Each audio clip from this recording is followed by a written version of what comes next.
میاں نواز شریف صاحب تشریف لائیں گے؟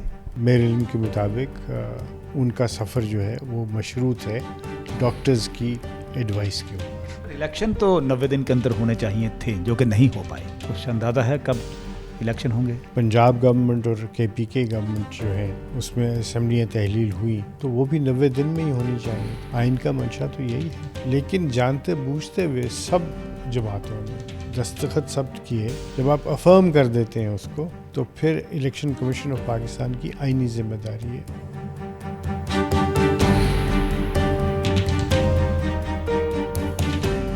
جی میں بات کر رہا ہوں پاکستان کے سب سے بڑے ڈیجیٹل چینل ایمرا نیوز سے، میں ہوں منیر خان۔ السلام علیکم پاکستان۔ آج بات ہوگی قانون کی، اخلاق کی، احلاس کی، ملکی معیشت کی۔ آج میں جس شخصیت سے آپ کی ملاقات کروانے جا رہا ہوں، سابقہ اٹارنی جنرل ستارہ امتیاز، سپریم کورٹ کے سینئر ایڈوکیٹ جناب اشتر اوصاف علی صاحب سے۔ ان سے جانتے ہیں ان کی ذاتی زندگی کے بارے میں کچھ اور کچھ سیاسی چہمگوئیوں کے بارے میں۔ تو آئیے ملتے ہیں جناب اشتر اوصاف علی صاحب سے۔ السلام علیکم سر۔ وعلیکم السلام۔ سر آپ کا بہت شکریہ، آپ نے ٹائم دیا۔ بات کی شروعات شروع سے کرتے ہیں۔ یہ بتائیے کہ آپ کی پیدائش کہاں پہ ہوئی؟ میری پیدائش شیخوپورہ میں ہوئی جی۔ میرے ننیال شیخوپورہ میں تھے، وہاں پہ میری پیدائش ہوئی۔ لیکن یہی ہے کہ جس طرح لاہوری کا حصہ ہے وہ،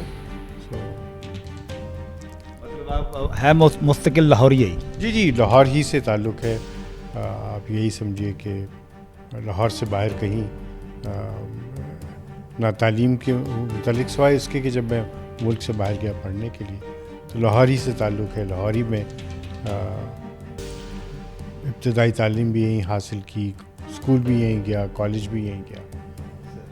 سر کھیل کود میں، گیمز میں کون سی گیم اچھی لگتی ہے جس میں آپ کی دلچسپی ہو یا کھیلا ہو؟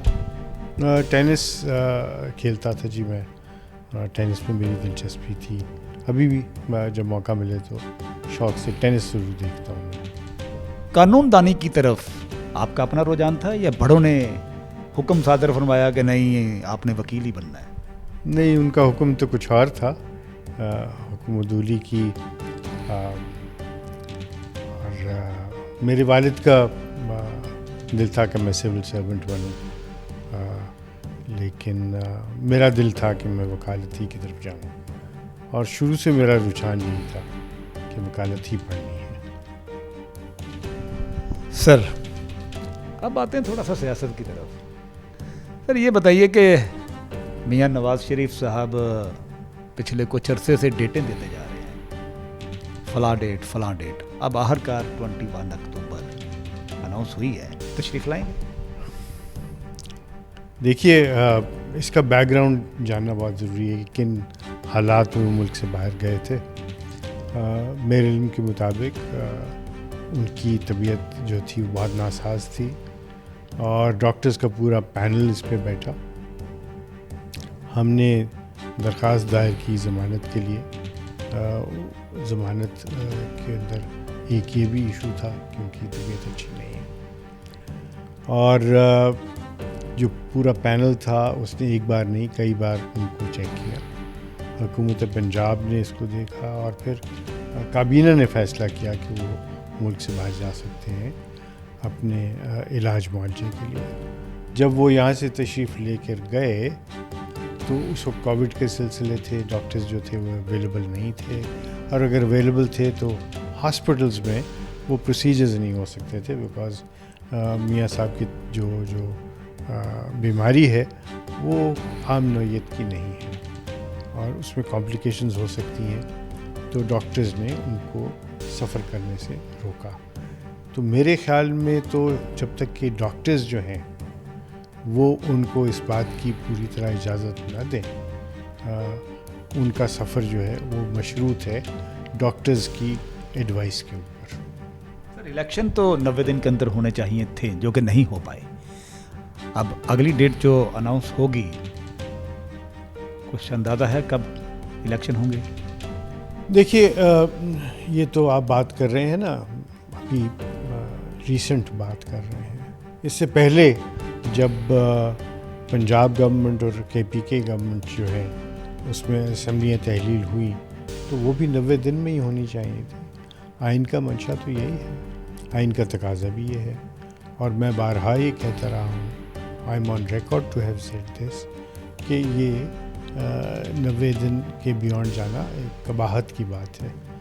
لیکن جانتے بوجھتے ہوئے سب جماعتوں نے دستخط ثبت کیے, پہلے تو سینسس کرانے کے اوپر اور پھر سینسس کے ریکارڈ کو جو ہے اس کو افرم کرتے ہیں. جب آپ افرم کر دیتے ہیں اس کو تو پھر الیکشن کمیشن آف پاکستان کی آئینی ذمہ داری ہے کہ اس آئینی ذمہ داری کے تحت وہ حلقہ بندیاں کریں, اور چونکہ ان کو حلقہ بندیاں کرانی پڑی اسی لیے یہ ایک پروسیجرل ڈیلے ہے, یہ سبسٹانٹو ڈیلے نہیں ہے. پروسیجرل سے کیا میری مراد ہے؟ اب دیکھیے میں آپ کو چھوٹی سی مثال دے دوں کہ صدر مملکت کے پاس اختیار ہے کہ وہ کہیں کہ 90 دن کے اندر اندر الیکشن کراؤ. اسمبلی تحلیل ہوتی ہے 1 اکتوبر کو, صدر مملکت کہتے ہیں چونکہ 90 دن کے اندر ہونے چاہیے, آپ 12 اکتوبر کو الیکشن کرا دیں. کیا وہ ممکن ہوگا؟ نہیں. اور اسی طرح صوبائی اسمبلیوں کی جو تاریخ دینے کا کام ہے وہ گورننس کا ہے, وہ کوئی اور تاریخ دے دیتے ہیں تو کیا ہوگا؟ ملک میں کنفیوژن ہوگا نا. اسی لیے قانون بنانے والوں نے, آئین بنانے والوں نے اس کے لیے ایک لیوے چھوڑا, ان سب چیزوں کو دیکھتے ہوئے بتایا کہ الیکشن کا جو قانون ہے 2017 کا, اس میں کتنے ٹائم دیا جائے گا, کس طریقے سے نامینیشن پیپرز منگوائے جائیں گے, ان کے اوپر آبجیکشنز ہوں گے, اور ان کے اوپر جو ہے ٹرائیبیونلز بیٹھیں گے, اور یہ سب چیزیں یہ پروسیجرل چیزیں ہیں. سینسز اس کا ایک پری ریکوزٹ ہے. سینسز ہوگا, حلقہ بندیاں ہوں گی, نئی فہرستیں بنیں گی, اس پہ اعتراضات ہوں گے. اب دیکھیے 1.25 کروڑ نئے لوگ ووٹرز لسٹ میں آئے ہیں, آپ ان کے بغیر الیکشن کرا دیں گے کیا؟ اتنے ہی یا شاید اس سے زیادہ وفات پا گئے ہیں, کیا اس میں ان کے نام اس کے اندر اگر رکھے جائیں اور جعلی ووٹ ڈل جائیں تو آپ کا ملک اس چیز کا متحمل ہو سکتا ہے؟ ہرگز نہیں. اسی لیے جس کا کام اس کو ساجے, اور کام جس کے سپرد ہے وہ ہے الیکشن کمیشن آف پاکستان. تو مجھے امید ہے, مجھے یقین ہے کہ ان کو اپنی ذمہ داریوں کا احساس ہے, اور الیکشن جو ہے وہ اسموتھ, ٹرانسپیرنٹ اور خوش اسلوبی سے ہو جائیں گے. سر آپ ماشاءاللہ قانون دان ہیں اور بہت بڑے, بہت سینئر قانون دان ہیں. آپ کے تجربے کے مطابق قاسم کے ابا رہا ہوتے ہوئے نظر آ رہے ہیں؟ قاسم کے ابا میں نہیں سمجھا. PTI chairman Imran Khan. اوہ اچھا, وہ تو اور بچوں کے بھی باپ ہیں, آپ نے صرف قاسم کا نام لے لیا. خیر اللہ, نہیں مجھے نہیں پتہ اس بات کا. بات یہ ہے کہ PTI کے جو چیئرمین ہیں عمران خان, ان کو اور کسی سے گلا شکوہ نہیں کرنا. وہ اگر کسی کو گلا شکوہ کریں تو شاید ان کی غلطی ہوگی. سب سے بڑا نقصان انہوں نے خود اپنی ذات کو پہنچایا ہے. کوئی آپ سے جرم سرزد نہیں کرواتا, کوئی آپ یہ نہیں کہہ سکتے کسی نے میرا ہاتھ پکڑ کے میرے سے یہ کام کروایا ہے, یا ترغیب دے کر مجھ سے یہ کام کروایا ہے, یا میں مجبور ہو گیا تھا تو یہ کام کیا ہے.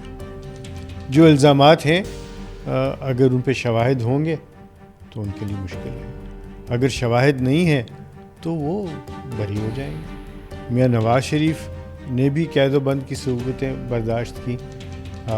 فواد حسن فواد بغیر کسی چارج شیٹ کے جیل میں رہے, احد چیمہ بغیر چارج شیٹ کے جیل میں رہے, سعد رفیق, شاہد خاقان عباسی, مفتاح اسماعیل. میں اگر آپ کو فہرست دینا شروع کروں تو شاید آپ کا پروگرام کا وقت ختم ہو جائے گا. ان سب نے ناانصافی کی جو ساری صورتحال ہے برداشت کی اور سب بری ہو گئے.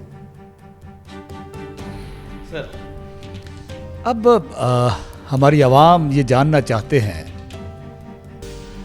الیکشن تو ماشاءاللہ آپ نے بتا دیا، اب ہمارا اگلا وزیر اعظم پاکستان کا کون بنے گا؟ وزیر اعظم اسی جماعت سے ہوگا جو کہ اکثریت حاصل کرے گی. واضح اکثریت مجھے نظر نہیں آ رہی، کسی کی بھی مجھے نظر نہیں آ رہی. سر اگر یہ ہمارے سیاسی رہنما جتنے بھی ہیں مساق جمہوریت پر نہیں چلتے، نام کے تو مساق جمہوریت سب نام تو لیتے ہیں، تو عوام تو پہلے بہت پس رہی ہے. ہماری عوام تو اس قدر پریشان ہے کہ بے شمار لوگوں نے، آپ نے خبروں میں سنا بھی ہوگا کہ لوگوں نے بجلی کے بلوں پہ خودکشیاں کر لی ہیں. تو عوام کا کیا بنے گا اگر یہ ان میں اتفاق نہیں ہوتا، کسی بھی بات پر اگر اتفاق نہیں ہوتا، ان کا پارا ہائی رہتا ہے، تو پھر عوام تو بیچاری پہلے پس رہی ہے، اس کا کیا بنے گا؟ چلیے میں انہی سے سوال پوچھتا ہوں، یہ سیاست کہاں کریں گے؟ کس جگہ پہ سیاست کریں گے؟ کس سے ووٹ مانگیں گے؟ اس لیے ان کے اوپر سب پہ ذمہ داری ہے کہ ہم ایسی پالیسیز لے کے آئیں. اب ہمیں بہت ضرورت ہے اچھی پالیسیز کی، جس کے ذریعے آپ بجائے اس کے کہ بجلیوں کے بل بڑھاتے چلے جائیں، آپ لوگوں کی جو انکم ہے اس میں اضافہ کریں. آپ ان کی جو قوت خرید ہے اس میں اضافہ کریں. آپ اگر کسی کو سبسڈی دے دیں گے، بجلی کے بلوں میں آپ کمی کر کے اس کو دے دیں گے، وہ جواب نہیں ہے. جواب دو صورتوں میں ہوتا ہے. ایک کہ بجلی کے استعمال میں کفایت شاری، اور دوسرا قوت خرید، کہ ہر آدمی کے بس میں ہو کہ وہ مہنگی بجلی بھی اگر ہو گئی ہے تو وہ خرید سکے. کون دیکھے گا؟ مطلب قوت خرید کو زیادہ کیا جائے یا اس معاملات کو جو خراب چیزیں ہیں ان کو ٹھیک کیا جائے، کون کرے گا؟ نیشنل گورنمنٹ کرے گی. جب کوئی پولیٹیکل آپ کا ایجنڈا ایسا نہیں ہوگا، جب آپ کا ایجنڈا پالیٹکس نہیں، نیشنل آپ یعنی قوم کی خدمت ہوگا. یہ نہیں کہ آپ نے دوسرے کو نیچا دکھانا ہے.